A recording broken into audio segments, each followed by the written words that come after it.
항상 살리라. 우리 자기 자신을 좀 축복할까요? 손을 모아서 가슴에 손을 얹고요, 함께 찬양하겠습니다. 나는 시냇가에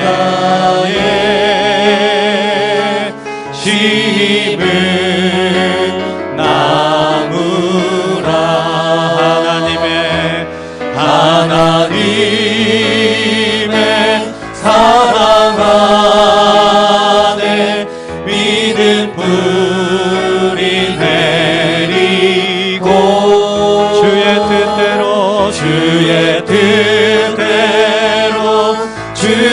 뜻대로 항상 살기. 우리 손을 뻗어서 좀 축복하겠습니다. 너는 시냇가에 심은 나무라. 하나님의 사랑 안에 믿음 뿌리 내리고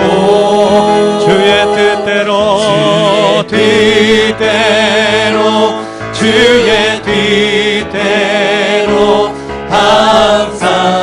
우리 여기를 중심으로 해서 서로 마주보면서 좀 축복하겠습니다. 우리 서로 이쪽 두 줄은 이쪽 줄을 향해서, 이쪽 두 줄은 이쪽 두 줄을 향해서 축복하면서 찬양합니다. 하나님의 사랑 안에 믿음 뿌리 내리고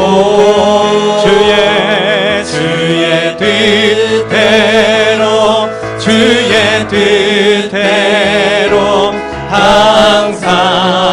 우리 2절 찬양합니다. 주의 시절을 쫓아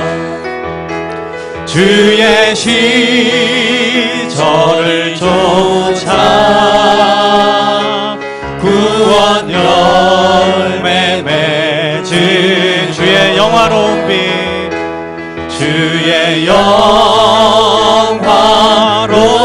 빛, 너를 보호하리니. 아멘. 주의 뜻대로 항상 주의 뜻대로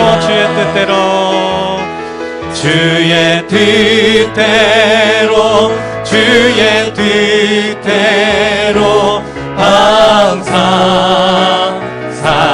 눈을 들어 산을 보아라. 눈을 들어 산을 보아라. 너의 도움 어디서 오나. 천지 지으신 너를 만드신 여호와께로다. 눈을 들어 산을 보아라. 눈을 들어 산을 보아라. 너의 도움 어디서 오나.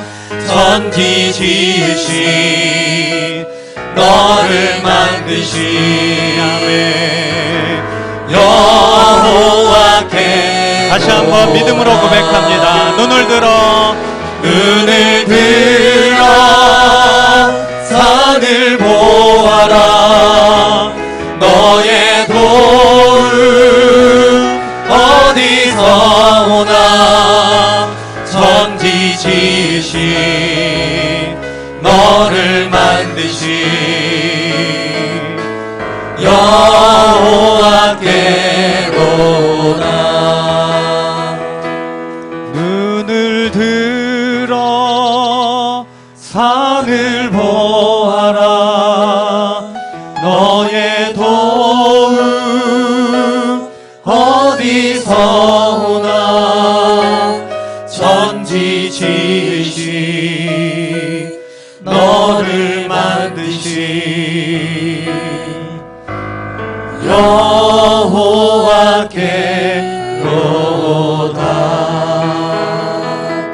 할렐루야. 예, 우리의 도움이 하나님께로부터 옴을 믿으시기를 바랍니다. 자, 우리 예수 사랑하심을 힘차게 박수하시면서 우리 찬양하며 나가겠습니다. 예수 사랑하심을 성경에서 배웠네. 우리들은 약하나 예수 권세 많도다. 날 사랑하심, 날 사랑하심, 아멘. 날 사랑하심. 성경에 쓰였네. 나를 사랑하시고 나를 사랑하시고 나의 죄를 다 씻어 하늘 문을 여시고 들어가게 하시네. 날 사랑하심, 날 사랑하심, 날 사랑하심. 성경에 쓰여 내가 연약할수록 내가 연약할수록 더욱 귀히 여기사 높은 보좌 위에서 낮은 나를 보시네. 날 사랑하심, 날 사랑하심, 날 사랑하심. 성경에 쓰였네. 세상 사는 동안에 나와 함께 하시고 세상 떠나가는 날 천국 가게 하소서. 날 사랑하심, 날 사랑하심, 날 사랑하심. 성경에 쓰였네. 날 사랑하심, 날 사랑하심, 날 사랑하심, 날 사랑하심. 성경에 믿는 사람들은 주의 군사니 앞서가신 주를 따라갑시다. 우리 대장 예수 길을 들고서 접전하는 곳에 가신 것 보라. 믿는 사람들은 주의 군사니 앞서가신 주를 따라가. 믿는 사람들은 주의 군사니 앞서가신 주를 따라갑시다. 우리 대장 예수 길을 들고서 접전하는 곳에 가신 것 보라. 믿는 사람들은 주의 군사니 앞서가신 주를 따라가. 원수마귀 모두 쫓겨가기는 예수 이름 듣고 겁이 남이라. 우리 찬송 듣고 지옥 떨리니 형제들아 주를 찬송합시다. 믿는 사람들은 주의 군사니 앞서가신 주를 따라갑시다. 세상 나라들은 멸망당하나 예수 교회 영영 왕성하리라. 마귀 권세 감히 대치 못함을 주가 모든 교회 지키심이라. 들은 주의 군사니 앞서가신 주를 따라가 백성들아 와서 함께 모여서 우리 모두 함께 괴가 부르세 영원토록 영광 권세 찬송을 우리 임금 주께 돌려보내세 믿는 사람들이 주의 군사니 앞서가신 주를 따라갑시다.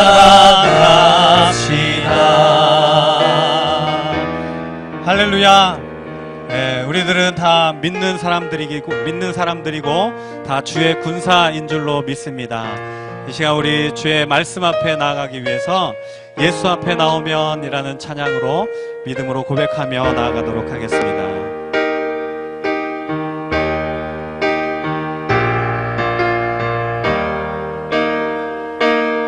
예수 앞에 나오면 죄사함 받으며 주의 품에 안기어 편히 쉬리. 다시 한번 예수 앞에 나오면 죄사함 받으며 주의 품에 안기어 편히 쉬리. 우리 주만 믿으면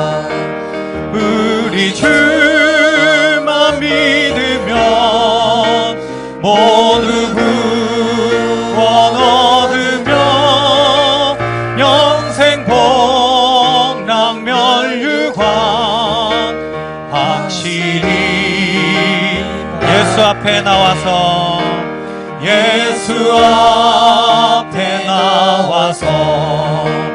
은총을 받으며 마음의 기쁨 넘치어 감사하리라. 우리 주만 믿으면 모두 구원 얻으며 영생 복락 멸류관 하시리. 예수 앞에 설 때에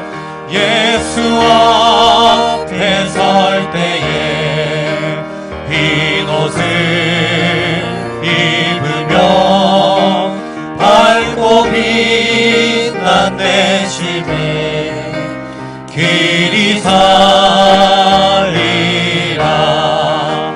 우리 주만 믿으면 모두 구원 얻으며 영생 복락 멸류관 하시리. 우리 주만 믿으면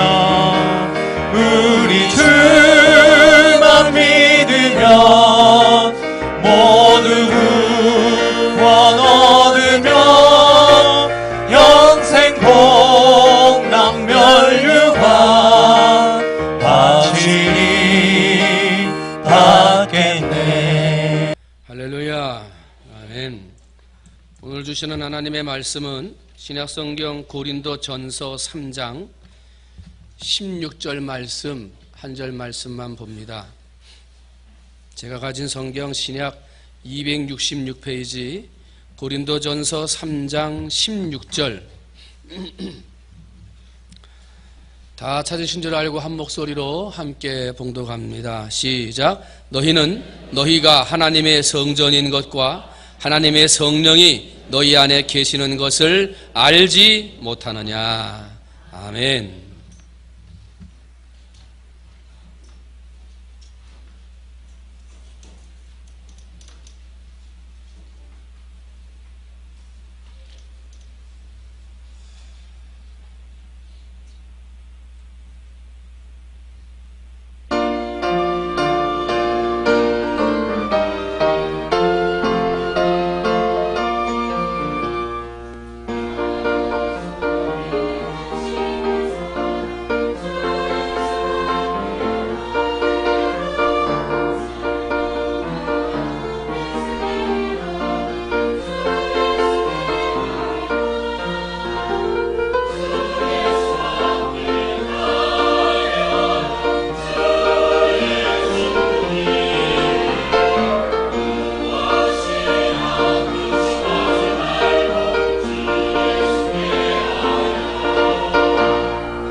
할렐루야. 1995년 1월 21일 날 저희가 결혼하고 1년 2개월 있다가 우리 아들 재영이가 태어났어요. 결혼하고 나면 이제 다 그렇죠. 첫째 아들이 됐든 딸이 됐든 이제 자녀를 낳으면 얼마나 사랑스럽습니까? 눈에 넣어도 아프지 않을 정도로 귀엽고 사랑스러운 거 아니에요? 근데 이 아들이 툭 하면 어깨가 빠졌어요. 그래서 친구들이랑 뭐 놀다가도 울면서 들어오면 어깨가 빠졌고, 어른들이 좀 착하다고 막 이렇게 악수하고 흔들면 어깨가 빠져요. 그리고 또 어른들이 이렇게 예쁘다고 옛날에는 애들 양손 붙들고 이렇게 빙빙빙 이렇게 빙빙 태워줬잖아요. 그거 태워지면 우는 거예요. 어깨가 빠져가지고. 그러면 이제 아프다고 울죠. 그러면 어린애가 그 아픈 걸 어떻게 알고 울겠어요? 마음이 아프죠. 그러면 얼른 또 병원 데리고 가가지고 병원에 가서 어깨를 또 빼가지고 맞추는 거예요. 또 얼마나 아프겠어요. 저녁에도 잠자다가 울어요. 그러면은 자다가 이렇게 뒤척거리다가 어깨가 한번 이렇게 돌아가면 어깨가 또 빠진 거예요. 그러면 요즘에야 좀 병원 체제가 잘 됐습니다만 그때만 해도 뭐 한 17, 18년 전 얘기니까, 아기 때니까 이게 뭐 지정된 병원도 없고 밤에 열어놓은 병원이 별로 없잖아요. 그러면 막 찾아서 돌아다녀야 돼요. 어디 정형외과 문 연 데가 없나? 아니면 막 저기 외과 같은데 아니면 내과 같은 데까지 가서라도 어깨 맞출 수 있냐고 말이지. 막 물어보고 막 그랬어요. 근데 이 어깨가 빠지고 그럴 때 이제 의사 앞에 가면 더 자지러지게 우는 거예요. 왜냐하면 이제 몇 번 맞춰봤거든. 이제 아프잖아요. 맞출 때마다. 그러니까 아파서 울다가 의사 앞에 가면은 무서워서 더 우는 거예요. 그러면 이제 아빠가 마음이 아프죠. 근데 그 아프다고 제 어깨를 대신 빼줄 수도 없고, 그죠? 아프니까 지 어깨 대고 지가 빼서 껴야 되는 거예요. 아프니까 지 어깨를 고쳐야죠. 어떻게 할 수가 없어요. 중학교를 다니면서 제가 앞으로 더 좋은 훌륭한 사람이 되려면 언어 능력을 키워야 되는데 영어를 좀 배우면 어떻겠느냐. 아빠가 필리핀의 장소를 소개시켜 줄 테니까 가면 어떠냐 그랬어요. 그랬더니 혼자 고민하더니 가겠다 그래요. 중학교 3학년 졸업하자마자 아들을 혼자 필리핀에 이제 보내요. 그래서 이제 천안에 있는 천안 선교교회가 마침 필리핀으로 단기 선교 간다고 그래서 단기 선교 가는 팀에다가 넣어가지고 좀 우리 아들 좀 그 필리핀의 학교까지 좀 데려다 주세요. 그렇게 말을 하고 이제 공항에서 이제 떠나 보내는 거예요. 근데 다 모르는 사람들 틈에서 조그만 중학생 하나가 말이죠. 그 비행기 티켓 하나 들고 충충충충 하고 혼자 걸어 들어가는데 그 마음이 그렇게 편하지는 않더라고. 아버지 마음이 야 저거 어린 놈이 혼자 가가지고 저거 잘할 수 있을라나 이 걱정도 들고요. 근데 어떻게 해요? 자기의 인생을 개척하고 공부하러 가기 위해선 아빠가 대신 해줄 수 없어요. 그죠? 힘들어도 자기가 공부해야지. 힘들어도. 지난 주간에 한국에 들어왔어요. 근데 내년이면 졸업인데 이제 군대를 갈 준비를 하느냐고 이제 뭐 카투샤 시험 원서 좀 넣는다고 시험도 보고 원서 넣으려고 들어왔어요. 이제 군대 가면 어렵죠. 요즘 군대가 좀 쉬워졌다고는 합니다만은. 근데 군대 가는 것도 아버지가 대신 갈 수 없어요. 자기 인생 길에 자기가 가는 길이니까 자기가 가야 돼요. 힘든 거 알지만 어려운 거 알지만 자기가 가야 된다는 거죠. 제가 왜 이 얘기를 하냐면요. 오늘 우리의 인생은 다 각자의 길이 있다는 거예요. 다 밥 먹고 같이 잠자고 같이 그냥 얼굴 마주대고 사는 것 같지만 살아가는 삶의 모습을 보면요. 다 다르다는 거예요. 살아가는 목적이 다르고 살아가는 마음의 소원이 다르고 살아가는 삶의 방향이 다 달라요. 똑같은 밥을 먹고 앉아있는 가족들 간에도 살아가는 삶의 방향이 달라요. 한 침대 안에서 이불을 덮고 잠자는데 그 잠자는 부부지간에도 꿈을 꾸는 꿈이 다르고요. 잠자기 전에 생각하는 생각이 달라요. 사람은 다 따로따로해요. 각자 개개인이에요. 그래서 철학자들은 그러한 각자 개개인의 삶을 살아가는 사람들을 뭐라고 표현했냐면 단독자 그렇게 표현했어요. 뭐라고요? 단독자. 유명한 철학자인 키에르케고르는 죽음에 이르는 병이라고 하는 책에서 이렇게 얘기를 합니다. 모든 인간은 신 앞에 선 단독자이다.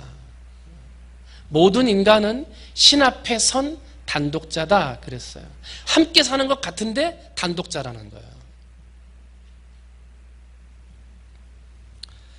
내가 살아가는 삶을 다른 사람과 바꿀 수 없어요. 내가 사는 삶을 다른 사람이 대신 살아줄 수도 없어요. 나는 나예요. 나는 나의 길을 가야 되고, 나는 나에게 있는 목적의 길을 가야 되고, 나는 내가 생각하는 길을 걸어가야 돼요. 다른 사람이 아무리 뭐라 그래도 마지막 결정은 누가 해요? 내가 해요. 그래서 나는 나 혼자 내 인생의 길을 걸어가는 단독자예요. 단독자. 이 신앙의 삶에 있어서도 마찬가지예요. 여러분, 구원을 어떻게 받습니까? 이렇게 한꺼번에 다 모여가지고 예배 드린다고 한 번에 다 구원 받습니까? 그렇지 않아요. 구원은 하나님 앞에 단독으로 하는 거예요. 1대1로 하나님과 만나서 하나님이 주시는 나만의 은혜를 경험하고 내게 주시는 그 감사의 마음을 내 마음에 가질 때 나에게 구원이 임하는 거예요. 구원도 어떻게 해요? 1대1로 하나님과 만나서 이루어지는 게 구원이에요. 그죠? 때문에 이 세상에서 살아가는 것도 단독자, 나 개인이라고 하는 한 사람의 이름으로 살아가야 되지만 구원받는 우리의 구원의 길도 어떻게 해요? 나 혼자 하나님을 만나야지만 구원받는 거예요. 아내가 예수님 잘 믿는다고 치마끄댕이 잡고 있는다고 구원받는 거 아니에요. 내가 하나님을 만나야 돼요. 여러분, 하나님을 만나서 구원받는 여러분이신 줄로 믿습니다. 그래서 오늘 예배드리러 오신 줄 믿습니다. 그런데 세상에서도 단독자로 혼자 살아야 되고 구원받는 것도 하나님을 만날 때 단독자로 하나님을 혼자 만나야 되는데 이러한 사람들이 살아가는 오늘날의 세상은요, 우리가 자본주의 세상 이렇게 말을 합니다. 자본주의 시대라. 내가 원하든 원치 않던 모든 사람은요 자본주의 시대에 살고 있어요. 자본주의의 특징이 뭔가요? 능력 위주의 시대예요. 능력 위주. 능력이 있어야 살아남는 시대가 뭐예요? 자본주의예요. 이 자본주의 시대에서 인정받고 살아남으려면요 능력이 있고 실력이 있어야 돼요. 그러지 않으면 이 자본주의 시대에서 성공할 수가 없어요. 그러다 보니까 많은 사람들이 성공하기 위해서 도시로 모여들어요. 그래가지고 도시가 점점점 거대한 도시가 되어져 가요. 그런데 거대한 도시가 되어져 갈수록 이 자본주의 시대에 또 다른 병폐, 잘못된 게 나타났어요. 그게 뭐냐면 익명성이에요. 뭐라고요? 익명성. 익명성이 뭐냐면 사람은 많은데 저 사람이 누군지 몰라. 옆집에 사람이 죽었는데 신경도 안 써. 저 사람이 어떻게 살아가는지 신경을 안 쓰는 거예요. 왜? 나는 나 혼자 살아가는 거지. 이 도시에 온 것이 내가 성공하기 위해서 내 실력과 능력을 배양하기 위해서 내가 여기에 온 거니까 나 혼자 살아가면 돼 라는 생각으로 살다 보니까 수많은 사람들이 모여있는 도시인데 사람들을 몰라. 서로를 알지를 못해. 서로를 알아가는 건 뭐냐면 이기려고 알아가는 거예요. 아는 사람들은 경쟁자예요. 내가 저 사람을 밟고 일어서야 내가 성공한다 이렇게만 알아가지 이 세상에서 진정한 행복과 사람들과의 좋은 관계를 갖는 그런 관계성의 사람으로는 바라보지 않는다는 거예요. 이게 오늘 우리가 살아가는 세상이에요. 한번 따라합니다. 내가 중요하다. 여러분, 자본주의 시대에서 경쟁에서 살아남으려면 내가 중요해요. 내가 실력을 쌓아야 되고요. 내가 능력이 있어야 돼요. 여러분, 능력 있고 실력 있는 분들 되시기를 주님의 이름으로 축원을 드립니다. 그래서 이 자본주의 세상에서 하나님이 주시는 힘과 지혜와 능력으로 정말 탁월함을 인정받고 성공할 수 있는 여러분이 되시기를 주님의 이름으로 축원을 드립니다. 한번 따라합니다. 그런데 우리가 중요하다. 내가 중요한데 우리가 더 중요해요. 내가 중요한데 우리라는 게 더 중요해요. 이 땅에서 살고 있는 우리는 누구하고도 바꿀 수 없는 삶, 누가 대신 살아줄 수 없는 나 혼자만의 단독자의 삶을 산다. 구원받는 것도 하나님 앞에 1대1로 만나 구원받는 구원의 삶을 살아간다. 이렇게 살아요. 그런데 우리가 사는 세상은 어떤 사회라고 그랬어요? 자본주의 사회. 서로 경쟁해서 이겨야 하는 사회, 능력도 갖추고 실력도 갖추어야 하는 세상에 살게 되었다는 거예요. 그런데 그러한 능력이 다 행복하게 하지 못했어요. 그러한 실력이 우리를 다 잘 살게 하지 못했다는 거예요. 참 능력 있는 사람인데, 참 실력 있는 사람인데 행복하십니까? 잘 살고 계십니까? 물어보면 행복하다고 대답을 하지 못하더라는 거예요. 왜 그러냐 말이죠. 능력이 있으면 잘 살아야 되는데, 성공했으면 행복해야 되는데 그렇게 하지 못하더라는 거예요. 왜 그러냐 하는 거죠. 왜 그러냐. 여러분, 그 나비 효과라는 게 있어요. 브라질에 있는 나비 한 마리가 날개짓을 막 하면 그 날개 바람이 모여서 미국에 와서는 태풍이 일으킬 수 있다라고 하는 이론이에요. 작은 나비 한 마리의 이 나비 바람이 모이면 미국에 와서는 큰 태풍이 될 수도 있다라는 이 나비 이론이에요. 그러니까 작은 거, 사소한 거, 아무것도 아닌 것 같은 것이 시간이 지나고 나면 나한테 큰 영향으로 다가올 수 있다. 이것을 나비 효과, 나비 이론이라고 말을 해요. 나하고 상관없는 것 같은데 상관이 있어요. 나하고 상관없는 곳에서 문제가 일어났는데 어느 시간이 지나고 보니까 그게 나를 힘들게 하는 거예요. 여러분, 우리 IMF 때를 기억하죠? 얼마나 많은 사람들이 직장을 잃고 회사가 망했습니까? 자기는 건실한 기업이고 건실한 직장에서 열심히 일을 했는데 IMF라고 하는 경제 위기가 오니까요, 내가 능력이 있고 내가 실력이 있는데 어떻게 해요? 사업이 망하더라 말이에요. 여러분, 미국이 얼마나 멀리 떨어져 있어요? 미국에 지금 달러 가치가 떨어질 때마다 나라가 들썩들썩합니다.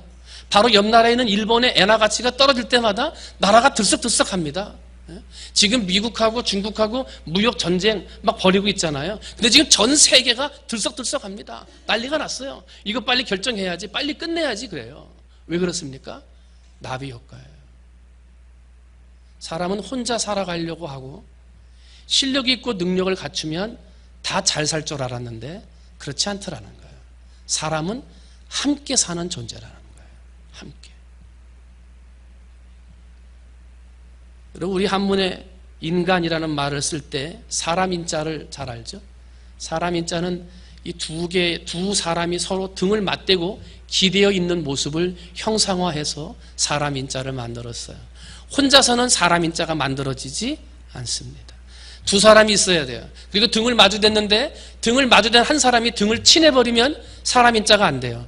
서로 의지하고 기대고 있는 게 사람 인자예요. 때문에 한문의 사람 인자를 가지고 문자적으로 인간이 뭐냐 이렇게 한번 물어본다면, 인간은 사람과 사람 사이에서 서로 의지하고 살아가는 존재, 이게 사람이라는 거예요. 사람과 사람 사이에서 서로 의지하고 살아가는 존재. 여러분, 아기가 막 태어났어요. 태어나자마자 걷나요? 태어나자마자 뛰어갑니까? 만물의 영장인데? 안 돼요. 갓 태어난 송아지는 태어나자마자 다리를 뻗정거리면서 걸어가요. 근데 만물의 영장인 사람은 혼자서는 그게 안 돼요.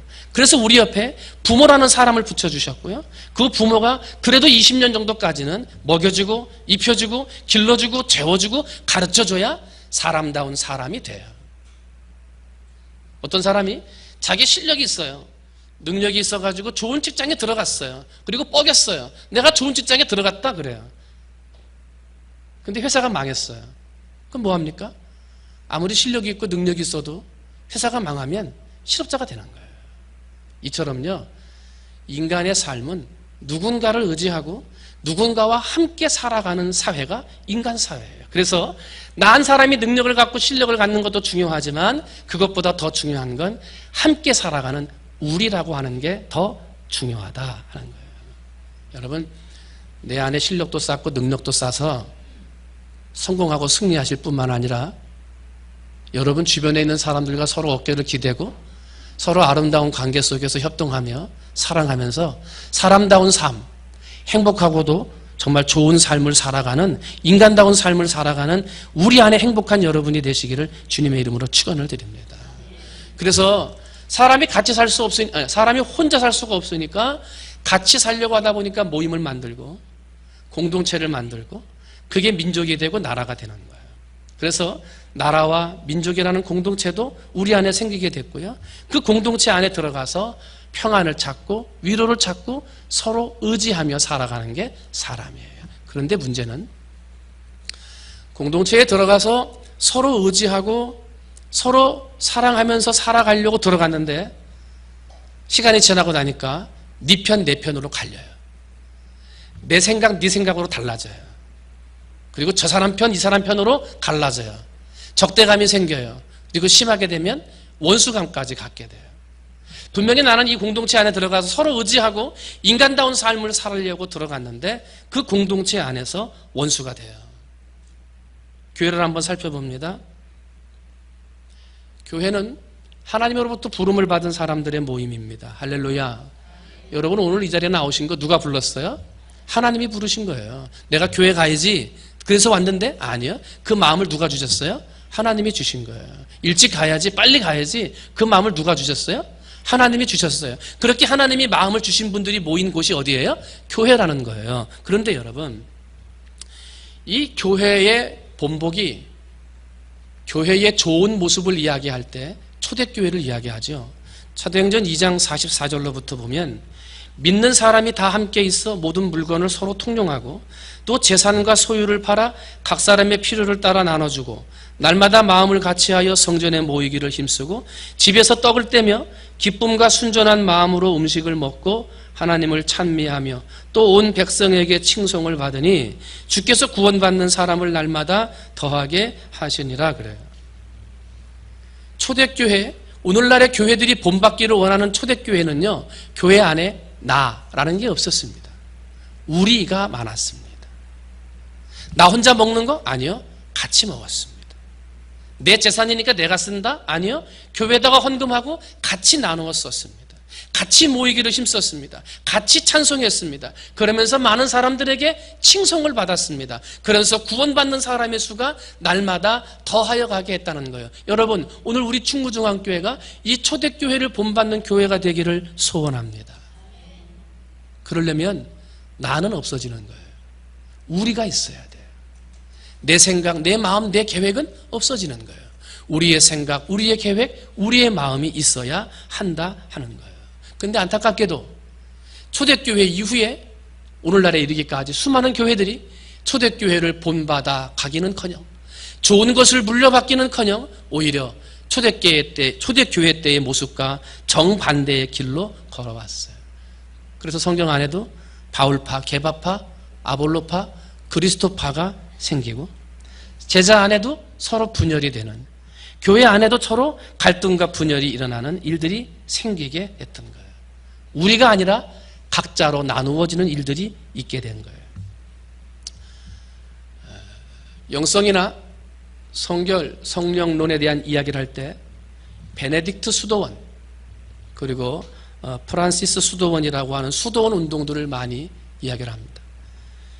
이 베네딕트 수도원과 프란시스 수도원 안에 있는 수도사들은 굉장히 영적인 사람들이고 많은 사람들 앞에 존경을 받는 사람들이었습니다. 그런데 이분들이 초기에 신앙의 순수성을 유지하고 성경 말씀대로 살려고 하고 사랑을 실천하려고 하고 복음을 지키기 위해서 목숨을 내놓는 일까지 불사했던 사람들이었어요. 그런데 이 수도원 운동, 수도원 사람들이 잘못된 한 가지 일이 있었습니다. 그게 뭐냐면 배타성입니다.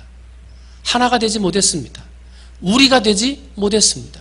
수도원에 아무나 들어가지 못합니다. 엄격한 규율, 엄격한 규칙이라는 벽을 세워놓고 그 규칙에 맞는 사람만 받았습니다. 그런데 안타깝게도 세상 사람들은 그 규칙에 맞지를 못했고 그래서 수도원 안에 있는 사람들은 영성으로 성결하게 깨끗하게 거룩하게 살려고 했지만 그들은 그들만의 삶으로 끝나버리는, 세상에서 우리라고 하는 것을 만들지 못하는 그러한 배타적인 소종파로 전락하고 말았다는 거예요. 자, 이제 말씀을 한번 정리해 볼까요? 사람은 나 혼자가 중요하다. 그래서 실력 있는 사람, 능력 있는 사람이 돼야 된다 그랬어요.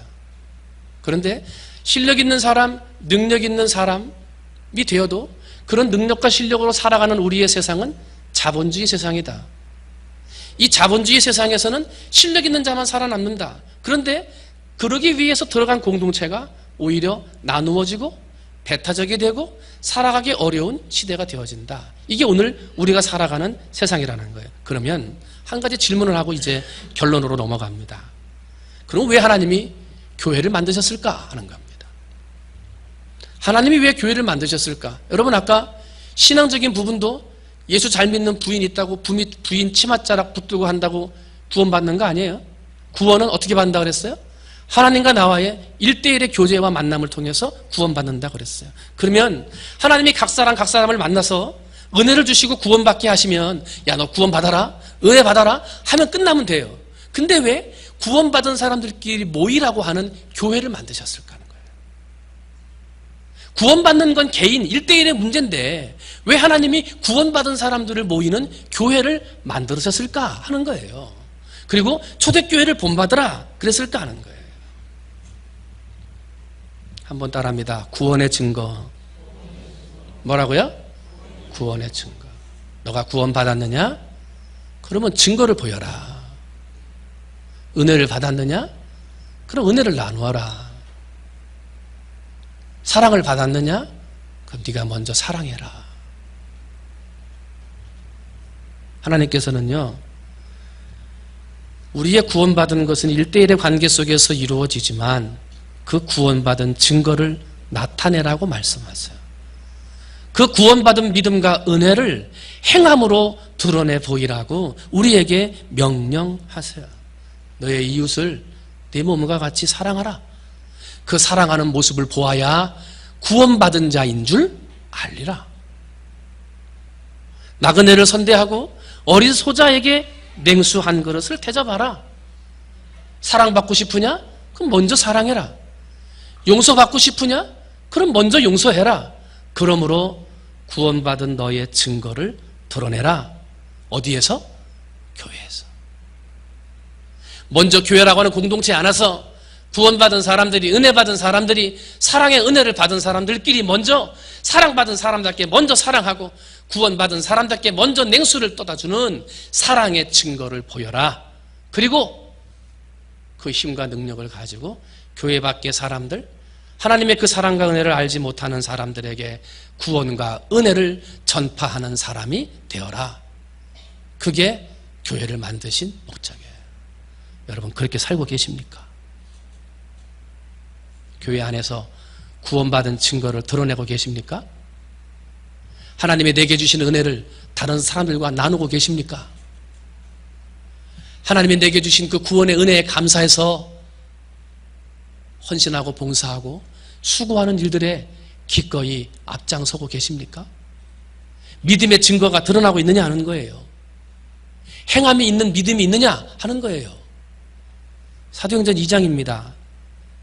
야고보서 2장입니다. 내 형제들아, 만일 사람이 믿음이 있노라 하고 행함이 없으면 무슨 유익이 있으리요? 그 믿음이 능히 자기를 구원하겠느냐? 만일 형제나 자매가 헐벗고 일용할 양식이 없는데 너희 중에 누구든지 그에게 이르되 평안히 가라, 덥게 하라, 배부르게 하라 하면 그 몸에 쓸 것을 주지 아니하면 무슨 유익이 있으리요? 이와 같이 한번 따라합니다. 행함이 없는 믿음은 그 자체가 죽은 것이라. 배고픈 자가 눈앞에 있고 헐벗은 자가 눈앞에 있는데 양식이 없는 자가 눈앞에 있는 걸 보는데 배부르게 하라, 덥게 하라 말로만 한다고 그것이 믿음이냐? 아니라는 거예요. 행함이 없는 믿음은 그 자체가 어떻게 해요? 죽은 것이라. 여러분, 믿음을 행하고 계십니까? 구원받은 은혜를 실천하고 계십니까? 먼저 사랑하고 먼저 용서하고 먼저 나누어주고 먼저 베풀어주는 하나님의 은혜의 믿음을 증거하고 나누고 계십니까? 산 믿음입니까? 죽은 믿음입니까? 그걸 물어보는 거예요. 살아있습니까? 죽어있습니까? 그걸 지금 물어보는 거예요. 오늘날 교회의 문제들이 무엇입니까? 오늘날 많은 성도들의 문제가 뭡니까? 구원받았습니다. 말로는 하고 기도할 때는 고백하는데 삶으로 드러나지 않는다는 거예요. 입술로는 고백하는데 삶에서는 믿음의 증거가 드러나지 않는다는 거예요. 구원받았습니다. 감사하면서 눈물을 흘리는데 세상 밖에 나가서는 다른 사람들에게 눈물 흘리게 하는 삶을 살아가더라는 거예요. 구원받은 증거가 없는 거예요. 행함이 없는 믿음은 그 자체가 죽은 것이라. 야고보서 2장 21절로 그 다음을 쭉 보게 되면 우리 조상 아브라함이 그 아들 이삭을 제단에 바칠 때 행함으로 의롭다 하심을 받은 것이 아니냐. 내가 보거니와 믿음이 그의 행함과 함께 일하고 행함으로 믿음이 온전하게 되었느니라. 이로 보건대 사람이 행함으로 의롭다 하심을 받고 믿음으로만은 아니니라. 또 이와 같이 기생 라합이 사자들을 접대하여 다른 길로 나가게 할 때 행함으로 의롭다 하심을 받은 것이 아니냐. 영혼 없는 몸이 죽은 것 같이. 한번 따라합니다. 행함이 없는 믿음은 죽은 것이니라. 영혼이 없는 몸이 죽은 것 같이 행함이 없는 믿음은 죽은 것이니라. 교회를 왜 만들었어요? 내가 살아있다는 걸 드러내 보이라는 거예요. 내가 구원받았다는 걸 드러내 보이라는 거예요. 교회에 왜 모여 있는 거예요? 나에게 구원의 은혜가 있음을 보여주라는 거예요. 내가 지난 일주일 동안 어떤 은혜를 받았는지 하나님의 이름으로 드러내 보이라는 거예요. 서로 베풀어주고 서로 용서하고 사랑하고 이해하고 하나가 되는 아름다운 공동체를 만들고 그 공동체의 힘으로 세상을 변화시키라는 거예요. 여러분, 그런 성도들이 되시기를 주님의 이름으로 축원을 드립니다. 행함이 없는 믿음 어떻게 해요? 죽은 거예요. 말씀을 정리합니다. 오늘날은 실력이 있어야 살아남아요. 능력이 있어야 인정받아요. 그러나 절대 혼자 살 수는 없어요. 아무리 능력이 있고 실력이 있어도 혼자서 성공하는 사람은 있을 수 없어요. 하나님이 여러분에게 주신 능력이 있습니까? 하나님이 여러분에게 주신 실력이 있습니까? 여러분 그 실력과 능력을 가지고 나만을 위해 사용한다든지 나의 것만을 드러내기 위해 살아간다면 그 삶은 얼마 지나지 않아 망할 수밖에 없어요. 하나님이 그 재주를 빼앗아 갔어요. 그러나 내게 주신 실력, 내게 주신 교회를 가지고, 내게 주신 능력을 가지고 우리는 교회를 위해서, 이웃을 위해서, 나라와 민족을 위해서, 궁극적으로는 하나님의 영광을 위해서 사용할 때 하나님이 더 큰 은혜를 주시는 거예요. 사랑하는 성도 여러분, 하나님이 주신 실력과 능력을 가지고 교회를 위해서, 공동체를 위해서, 나라와 민족과 하나님의 영광을 위해서 기쁘게 쓰임받을 수 있는 저와 여러분이 되시기를 주님의 이름으로 축원을 드립니다. 엄마들이 아이들을 기르면서 양육할 때 하나님 우리 아이를 엘리트로 키우게 해주세요. 우리 아이가 리더가 되게 해주세요. 그러니까 기도해요. 그런데 여러분, 엘리트라는 말하고 리더라고 하는 말하고는요 전혀 달라요. 전혀 다르단 말이에요. 잘못 쓰면 안 돼요. 엘리트는요 위치적인 관계예요. 위치적인 개념이에요. 그래서 엘리트라고 하는 개념은요 뛰어남, 하나님이 주신 뛰어남과 잘남으로 어느 한 분야에서 높은 위치에 올라가는 거예요. 그 높은 위치에 올라가기까지 얼마나 힘들었겠어요? 얼마나 많이 싸웠겠어요? 사장의 자리에 올라가기까지, 전문 경영인이 돼서 CEO의 자리에 올라가기까지 얼마나 힘들었겠어요? 자신의 성공만을 위해서 앞으로 전진해 가는 거예요. 그리고 수많은 사람들은 실패의 자리로, 내 뒤의 자리로 깔아앉고 올라가는 거예요. 엘리트는요 다른 사람 안 봐요. 나만 보는 거예요. 나만 성공하면 돼요. 나만 높은 위치에 올라가면 돼요. 여러분, 여러분의 자녀가 그런 사람이 됐어야 되겠습니까? 아니죠. 엘리트가 아니라 리더가 돼야 돼요. 그럼 리더가 뭡니까? 리더는 하나님이 주신 뛰어남과 잘남으로 나를 잘되게 하는 게 아니에요. 하나님이 주신 뛰어남과 잘남으로 다른 사람이 잘되도록 나를 희생하는 거예요. 도와주는 거예요. 하나님이 내게 주신 재주와 잘남으로 다른 사람을 섬기는 거예요. 이해해 주는 거예요. 용서해 주는 거예요. 사랑해 주는 거예요. 그래서 나는 나쁜 자리에 올라가지 못하지만 다른 사람을 높은 자리에 올리는 사람, 그 사람이 뭐예요? 리더예요. 리더. 그럼 재주가 없어요? 능력이 없어서 자기는 높은 자리에 못 올라가요? 아니요. 엘리트는 자기를 성공시키는 사람이라면 리더는 다른 사람을 성공시키는 사람이에요. 세상에 왜 이렇게 각박하고 살기 힘들어요? 다 엘리트만 되려고 그래. 누구를 밟고 일어서든지 누가 어떤 상처를 받든지 신경도 안 쓰고 나만 올라가면 되는 거야. 그러다 보니 세상이 각박하고 살기 어려워져요. 배려하는 사람이 없고요. 희생하는 사람이 없어요. 먼저 사랑해주는 사람이 없고요. 먼저 용서해주는 사람이 없어요. 설교를 이렇게 하는데도 그래, 그때 그 사람이 나를 먼저 용서했어야 되는데 이렇게 생각해요. 나를 안 돌아가요. 나를. 내가 그런 사람인데.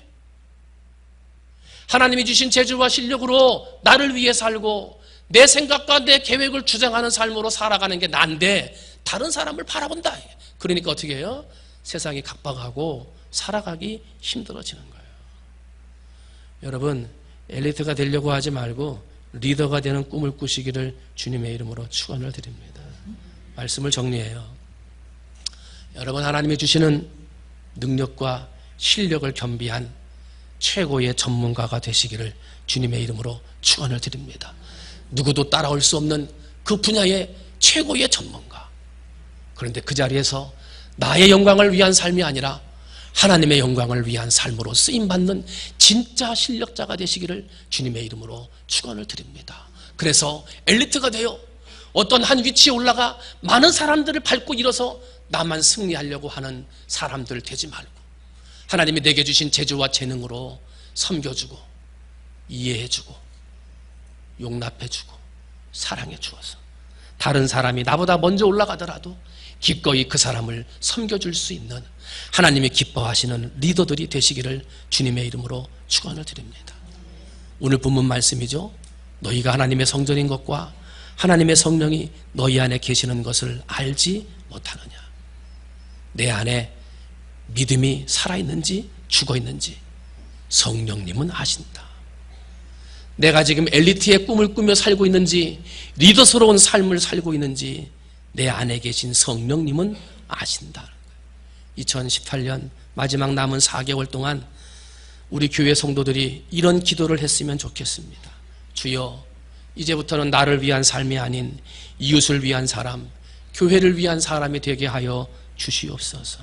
하나님, 내게 주신 잘남과 그 능력으로 나를 드러내기 위한 삶이 아니라 교회와 하나님 영광을 드러내는 사람이 되게 해 주시옵소서.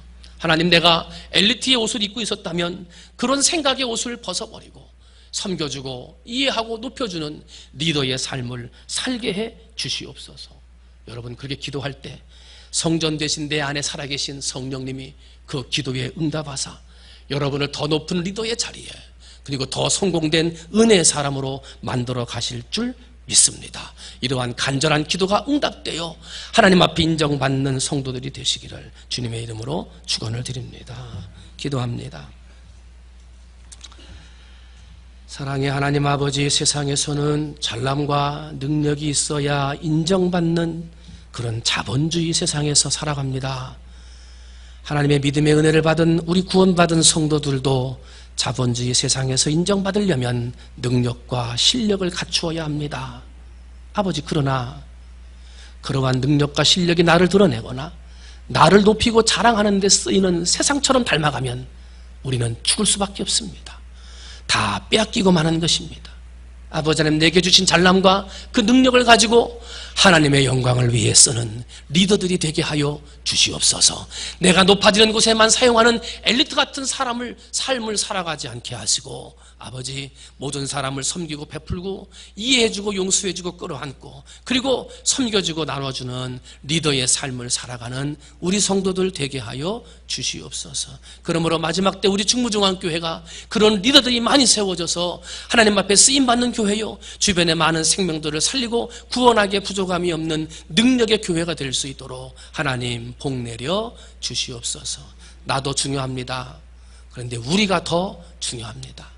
나를 위해 살지 말고 우리를 위해 살게 하여 주시옵소서. 예수님의 이름으로 기도하옵나이다. 아멘.